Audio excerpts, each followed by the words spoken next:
So today I'll be talking about the Internet of Things. So an intro to the Internet of Things, it's definitely a recent phenomenon in technology. Um, it involves wireless sensors that can transmit data from device to device, machine to machine, anything.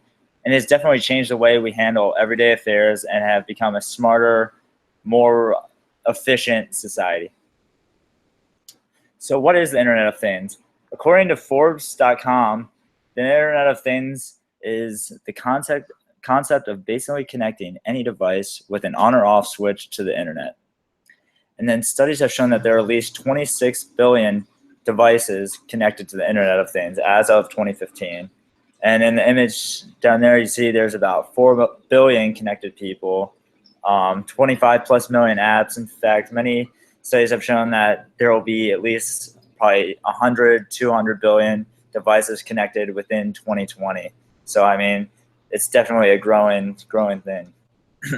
So some examples of devices connected to the Internet of Things include anything from a smartphone to a washer to a car's braking system to an airplane, being able to track where the airplane traffic is and stuff like that.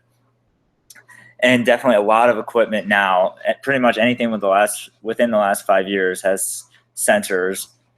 An example of this would be here at school, we have washers and dryers where once our laundry is done, we get a notification. So it's basically the washer or dryer notifying our smartphone that our laundry is done and we can go get it. And that's definitely a good example of the Internet of Things because it's technology that's almost talking and doing it for the humans. So we don't have to go down and physically check our laundry. We can have our devices connected to each other and pretty much essentially talking to each other.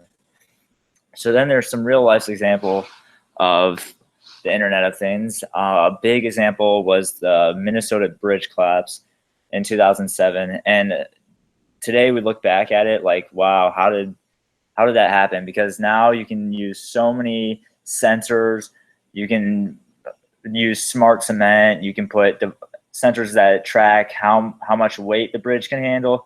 So we know if there's cracks or if there's too much stress on the bridge, and that would make it unsafe to drive on, which we didn't know in 2007. So that led to incidents like this happening that are lost a ton of lives. But now today, obviously we could have fixed that and it would have been addressed. So, and then there's also sensors in smart cars now, braking sensors, anything that alerts you when you're getting too close, maybe backing up into something or pulling forward into something.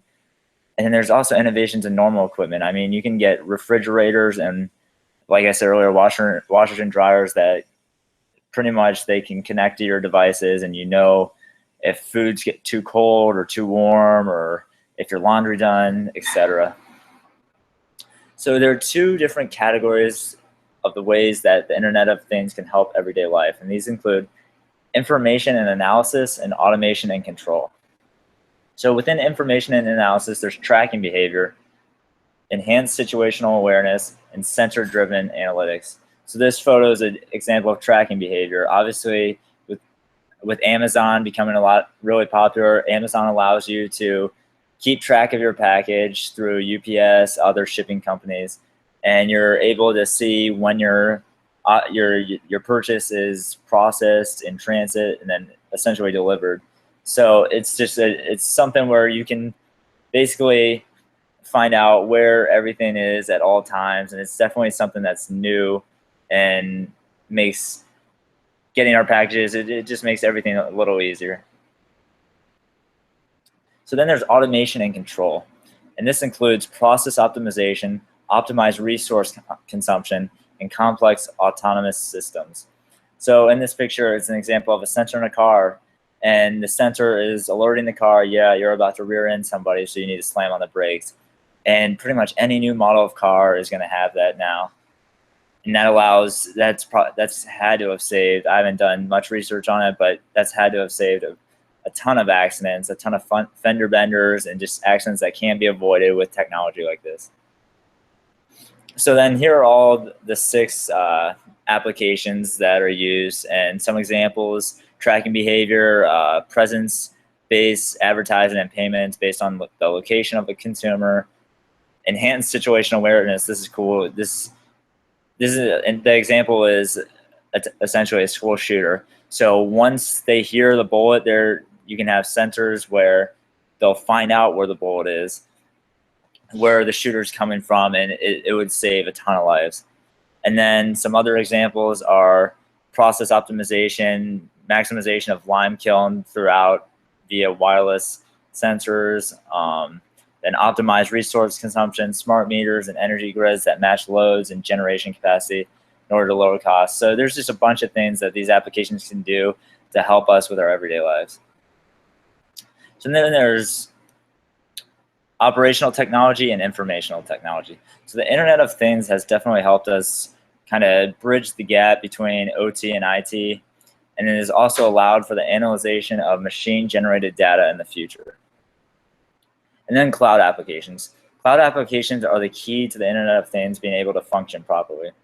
They transmit and interpret data from a majority of sensors in the Internet of Things, and they enable everything to work easier and sensors to connect better, more smoothly. So in the future, the Internet of Things has endless possibilities. In fact, Forbes.com says that Internet of Things can create smart cities, which can potentially help be more efficient with energy, reduce waste, develop smoother ways of transportation, and just endless things that could help improve society. And it can also help with daily tasks. For instance, I saw a coffee maker where you can, in the future, you can click a button when your alarm goes off in the morning, and you can press a button and alert the coffee maker that it needs to start making coffee because you'll be down in 5 minutes. So that's something that's really cool, and that's just stuff that can help with your daily life. So here's an image of what a smart world would look like. You know, you've got air pollution sensors, sensors that help with structural health, which would help with the bridge collapse, water quality, waste management, traffic congestion, smart roads, item locate. Just all this stuff could help so much with daily life, and the Internet of Things, just all these devices being able to connect with one another in the cloud and just all come together and alert everything. It would make everything so much easier. One downfall, though, of the Internet of Things is security threats.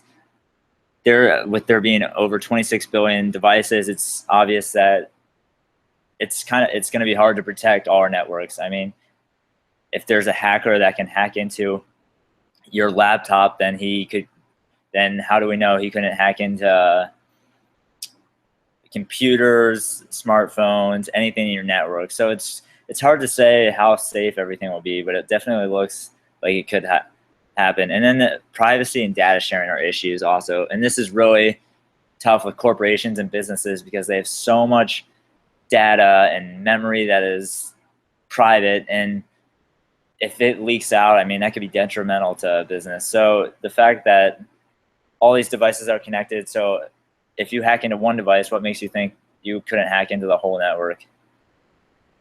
So the summary is Internet of Things can definitely make life easier and smarter for everyone. And also it can lead to an infinite amount of ways to propel society, technologically speaking. And here's the works cited.